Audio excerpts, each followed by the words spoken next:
दोस्तों, मैं दीपक प्रसाद।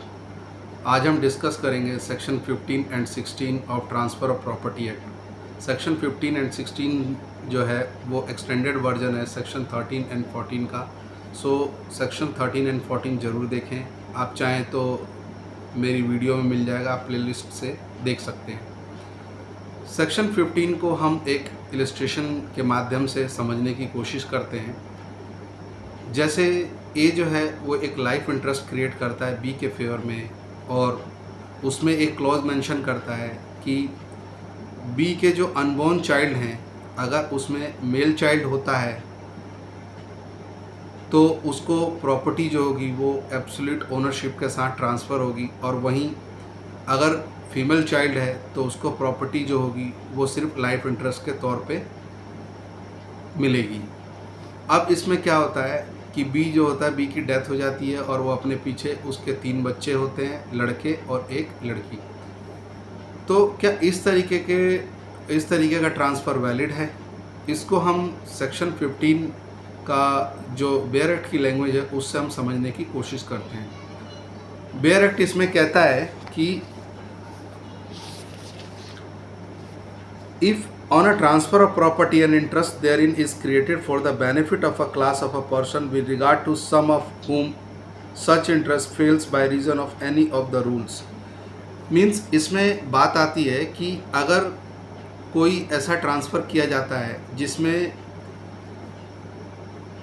जो ट्रांसफ़र जो है वो किसी एक क्लास को रेस्ट्रिक्ट करती है, क्लास ऑफ पर्सन्स। अब क्लास ऑफ पर्सन्स जो है उसको समझना ज़रूरी है कि क्लास ऑफ पर्सन्स क्या है। जब हम क्लास ऑफ पर्सन्स की बात करते हैं तो एक पर्टिकुलर क्लास के बारे में बात करते हैं, जैसे बेटा, बेटी। बेटा एक क्लास हो गया, बेटी एक क्लास होगी। किसी के 4 बेटे हैं तो भी हम उसको बेटे कहेंगे या बेटा कहेंगे। किसी की 4 बेटी है तो भी हम उसको, तो एक क्लास बांट दिया गया है कि ये बेटा है और ये बेटी। तो सेक्शन 15 इसी चीज़ को कहता है कि अगर कोई प्रॉपर्टी ट्रांसफ़र की जा रही है और उसमें सेक्शन 13 या 14, सेक्शन 13 और 14 उस किसी पर्टिकुलर क्लास को रेस्ट्रिक्ट करता है, तो बाकी के जो क्लास होंगे उसको प्रॉपर्टी ट्रांसफ़र होगी सिर्फ उस क्लास को छोड़ के जिसको सेक्शन 13 एंड 14 रेस्ट्रिक्ट करता है। अब आ जाते हैं हम एग्जांपल पे। इसमें ए जो है वो लाइफ इंटरेस्ट क्रिएट करता है बी के फेवर में, और कहता है कि एक क्लॉज मेंशन करता है कि बी के बाद में जब अनबॉर्न चिल्ड्रन जो हैं उनके फेवर में प्रॉपर्टी ट्रांसफ़र करने के लिए एक क्लोज लगाता है कि अगर मेल चाइल्ड होंगे तो उनको प्रॉपर्टी एब्सोल्यूट ओनरशिप के साथ ट्रांसफ़र होगी, और फीमेल चाइल्ड होगी तो उसको लाइफ इंटरेस्ट के साथ ट्रांसफ़र होगी। इस तरीके के ट्रांसफ़र को सेक्शन 13 जो है वो इनवैलिड बताता है। कैसे? क्योंकि हमने सेक्शन 13 में पढ़ा है कि प्रॉपर्टी जब ट्रांसफ़र होती है अनबॉर्न चाइल्ड को, प्रॉपर्टी जब अनबॉर्न चाइल्ड के बेनिफिट के लिए कोई प्रॉपर्टी ट्रांसफ़र की जाती है, तो जब वो बच्चा जन्म लेता है, जब एग्जिस्टेंस में आता है, तो उसको एब्सोल्यूट ओनरशिप मिलती है, ना कि लाइफ इंटरेस्ट मिलता है।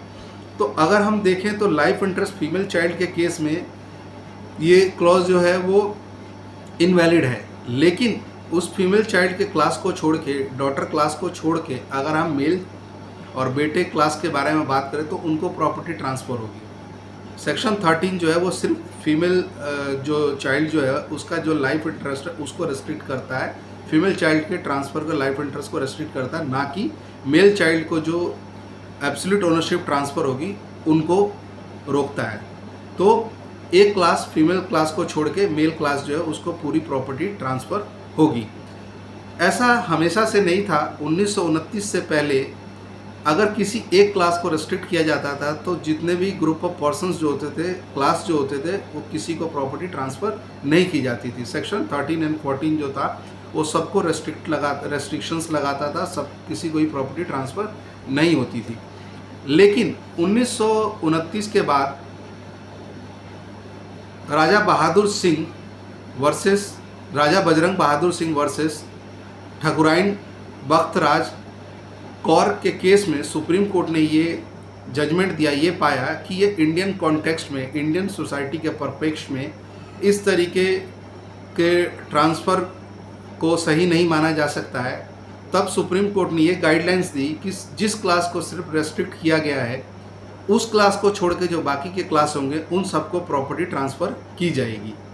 तो हमने इसमें ये समझा कि जिस क्लास को रेस्ट्रिक्ट किया जाएगा उस क्लास को छोड़ के सेक्शन 13 एंड 14 जो है जिस क्लास को रेस्ट्रिक्ट करता है, जैसे कि इलस्ट्रेशन में दिया गया है कि फीमेल चाइल्ड जो है जो अनबॉर्न है उसके लिए जो लाइफ इंटरेस्ट क्रिएट किया गया सिर्फ उसको रोका गया, ना कि मेल चाइल्ड जो जिनको एब्सोल्यूट ओनरशिप की बात ए ने कही।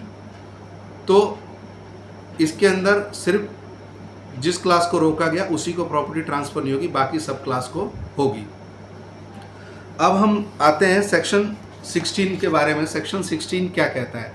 सेक्शन 16 कहता है, एक हम आम भाषा में समझें तो सेक्शन 16 कहता है कि अगर प्रायर इंटरेस्ट आपका फेल हो जाता है तो प्रायर इंटरेस्ट के बाद में जो सब्सिक्वेंट ट्रांसफ़र्स जो होंगे वो सारे फेल हो जाएंगे। कैसे हम समझते हैं? एक एग्जांपल के तौर पे ए जो है एक लाइफ इंटरेस्ट क्रिएट करता है बी को, जो लिविंग पर्सन है बी उसको एक लाइफ इंटरेस्ट क्रिएट करता है, एक प्रायर इंटरेस्ट के तौर पे क्रिएट करता है। और ये क्लॉज मेंशन करता है कि बी का जो बेटा जो होगा, बड़ा बेटा जो होगा, जब वो 30 साल का हो जाएगा, जो कि अनबॉर्न है, अनबॉर्न पर्सन के ट्रांसफ़र के बारे में बात की गई है कि बी का जो बेटा जो होगा, जो अनबॉर्न पर्सन जो है अभी, जब वो 30 साल का हो जाएगा तब उसको प्रॉपर्टी जो होगी वो ट्रांसफ़र की जाएगी। लेकिन वहीं पे अगर ये क्लॉज भी डाल के चलता है ए कि अगर बी की डेथ हो जाती है और उसकी कोई औलाद नहीं होती, कोई उसके बच्चे नहीं होते, तो प्रॉपर्टी जो होगी वो सी को ट्रांसफ़र हो जाएगी। अब जब ए इस तरीके का क्लॉज करता है, ए जब प्रॉपर्टी ट्रांसफ़र करता है तो बी और सी दोनों ही जीवित होते हैं। अब क्या होता है कि इसमें हम देखें तो इसमें प्रायर इंटरेस्ट की अगर हम बारे में बात करें, सबसे पहले ये जानते हैं इंटरेस्ट क्रिएट ही क्यों किया जाता है। प्रायर इंटरेस्ट क्रिएट करने के दो कंडीशन होते हैं। एक, प्रायर इंटरेस्ट अनबॉर्न पर्सन को प्रॉपर्टी ट्रांसफ़र करने के लिए, उसके बेनिफिट के ट्रांसफ़र करने के लिए एक लिविंग पर्सन को प्रायर इंटरेस्ट माना जाता है और उसके लाइफ इंटरेस्ट लाइफ टाइम तक के लिए उसको जो है या तो बच्चा जब तक मेचोरिटी की एज प्राप्त नहीं कर लेता तब तक के लिए अपॉइंट किया जाता है प्रायर इंटरेस्ट मान के। दूसरा, या तो हम दो या दो से ज़्यादा ट्रांसफरी सब्सिक्वेंट ट्रांसफरी को ट्रांसफ़र करना चाहते हैं प्रॉपर्टी। तो यहाँ पे सेक्शन 16 कहता है, सेक्शन 16 में ये बताया गया है कि 30 साल की एज जो है वो इनवैलिड एज है, वो लॉ उसको नहीं मानता है, क्योंकि हमने पढ़ा सेक्शन 14 में कि मेचोरिटी की जो एज जो है वो 18 साल दी गई है। लेकिन यहाँ जो क्लॉज ए डालता है वो कहता है कि जब बी का बेटा 30 साल का हो जाएगा तब उसको प्रॉपर्टी ट्रांसफ़र की जाएगी। तो हम देखें तो शुरुआती तौर पे प्रायर इंटरेस्ट के तौर पे ही जो इस तरीके का ट्रांसफ़र था वो वॉइड हो गया। सेक्शन 13 एंड 14 ने उसको वहीं पर रिस्ट्रिक्ट कर दिया। तो बाद का जो सी का जो ट्रांसफ़र है, उसके बाद का जो सब्सिक्वेंट ट्रांसफ़र है वो भी इनवैलिड हो जाएंगे, उनको ट्रांसफ़र नहीं होगा, क्योंकि हम यहाँ 18 साल मैक्सिमम एज बताई गई है, या कुछ लॉस के केस में जैसे गार्डियन एंड वार्ड एक्ट्स के केस में 21 साल बताई गई है।